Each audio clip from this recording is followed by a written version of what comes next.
अस्सलामुअलैकुम, आप देख रहे हैं के न्यूज HD में हूं हारिस अली शाह गिलानी। चलते हैं आज की अहम खबरों की तरफ।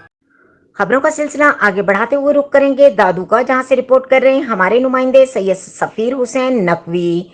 कायदे मिल्लत जाफरिया पाकिस्तान आयतुल्ला सैयद साजिद अली नकवी के हुक्म पर पूरे पाकिस्तान की तरह शिया उलमा कौंसिल पाकिस्तान तहसील के एनशा और अंजुमन जाफरिया की तरफ से यौम अल कुद्स के हवाले से मरकजी इमाम बारगाह पीरशाह से प्रेस क्लब तक एहतजाजी रैली निकाली गई, जिसकी सदारत तहसील के एन शाह सदर शौकत जरवार के एन ए शाह रहनुमा महबूब अली जाफरी के एन शाह रहनुमा नियाज हुसैन गाढ़ी रहनुमा मजहर अली जंगजू अंजुमन जाफरिया के रहनुमा सैयद अजहर हुसैन नकवी इमदाद गाढ़ी ने रैली में शिरकत की। शौकत अली जरवार ने यौम अल कुद्स के हवाले से खिताब किया, जिसमें इसने बानी पाकिस्तान कायदे आजम मोहम्मद अली जिन्ना का 1940 के हवाला दिया, जिसमें बानी पाकिस्तान ने फरमाया था कि इसराइल एक काबिज रियासत है और हम इसके मुखालफत करते हैं और फलस्तीनी कौम मजलूम है, हम इसकी हिमायत करते हैं।